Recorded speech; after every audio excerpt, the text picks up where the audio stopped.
Selamat datang kembali di sesi diskusi mendalam kita. Kali ini ada bahasan yang cukup unik dan mungkin sedikit bikin merinding ya. Berdasarkan sumber yang Anda bagikan, kita akan bahas delusi Cotard. Pernah kebayang nggak sih Anda benar-benar yakin kalau Anda itu sudah mati?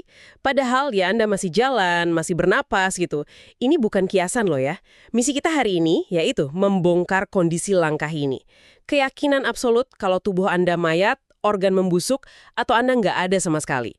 Sumber menyebutnya walking corpse syndrome, sindrom mayat berjalan, atau delusi nihilistik. Intinya yaitu, tadi, meyakini diri sudah mati, sekarat, nggak ada, busuk, kehilangan organ. Kadang keyakinan ini meluas, merasa dunia sekitar juga lenyap. Oke, mari kita bedah ini. Nihilisme ekstrimnya itu loh yang bikin, wah, kaget ya. Sumber Anda menjelaskan gimana pasien bisa sampai berhenti makan atau minum. Alasannya, ya karena merasa nggak butuh, kan udah mati. Atau sampai mengabaikan kebersihan diri, karena yakin tubuhnya memang lagi membusuk. Ada kutipan pasien bilang, saya tidak hidup. Iya, itu kutipan yang cukup menggambarkan ya. Dengan penyakit ini saya tidur nyenyak dan bangun sakit, kaku membeku. Saya tidak punya nafsu makan. Ada lagi kasus lain, pasien yang ngeluh dia sudah mati, baunya kayak daging busuk dan minta dibawa ke kamar mayat. Aduh, Betul, penderitaannya luar biasa. Dan yang menarik dari sumber-sumber ini, delusi Cotard ini jarang banget berdiri sendiri. oh, jadi ada pemicu atau kondisi lain yang menyertai gitu. Hampir selalu. Sumber mengaitkannya erat sama kondisi kejiwaan atau ya masalah saraf yang serius. Depresi berat misalnya. Itu disebut muncul di sekitar 89% kasus yang diteliti. Hampir 90%, wow. Iya, tapi bisa juga terkait sama skizofrenia, gangguan bipolar, atau bahkan masalah fisik di otak.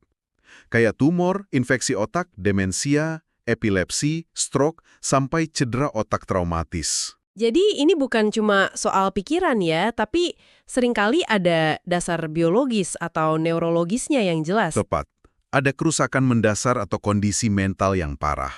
Lalu, apa kata riset soal apa sih yang terjadi di dalam otak penderitanya? Pasti ada yang beda kan? Nah, penelitian mulai kasih sedikit titik terang. Walaupun kasusnya kan langka ya, jadi variasinya banyak. Studi neuroimaging kayak PET scan, SPECT scan. Itu alat buat lihat aktivitas otak kan ya? Betul. Itu menunjukkan ada yang nggak beres di beberapa sirkuit otak. Misalnya, sirkuit frontoparietal, ini area penting buat gabungin sensasi dan kesadaran. Terus ada juga kelainan di default mode network atau DMN. DMN. Itu yang aktif pas kita lagi melamun atau mikirin diri sendiri itu bukan sih? Ya, persis. Jaringan yang aktif pas kita nggak fokus ke dunia luar, tapi ke pikiran internal. Lalu ada juga masalah di korteks insular. Insula itu kayak sensor kondisi internal tubuh kita ya? Betul sekali. Dan satu lagi, korteks prefrontal. Ini bagian otak yang krusial buat penalaran dan, nah ini penting, uji realitas. Oke. Jadi banyak area otak penting yang terlibat ya?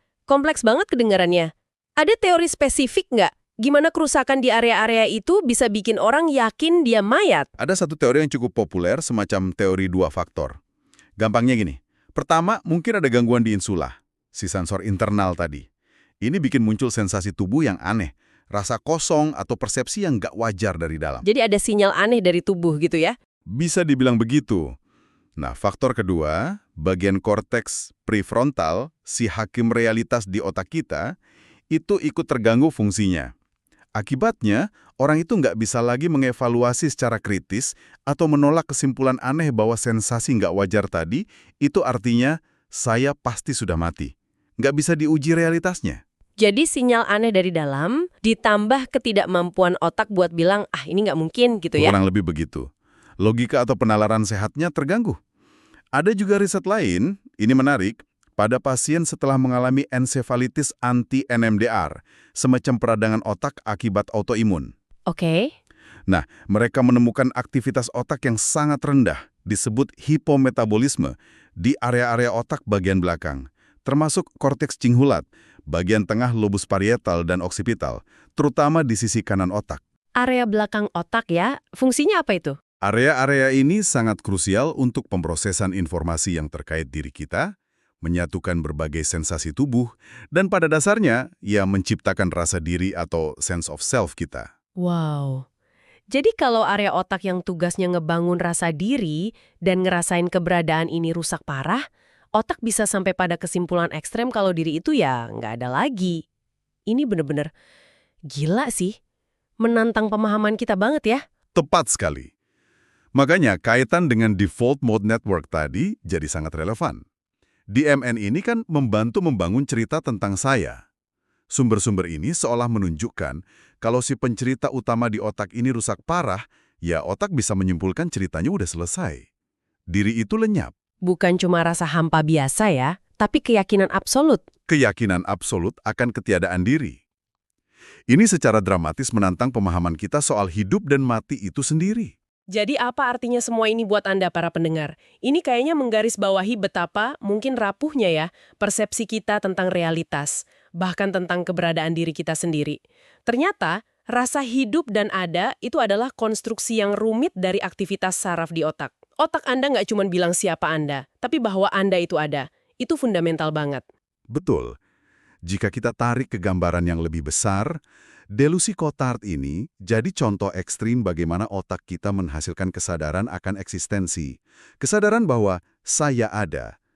Ketika proses yang kompleks dan, terus terang, masih banyak misterinya ini, terganggu secara katastrofis, kebenaran paling dasar yang kita pegang, bahwa kita ada, itu bisa benar-benar runtuh dari dalam diri.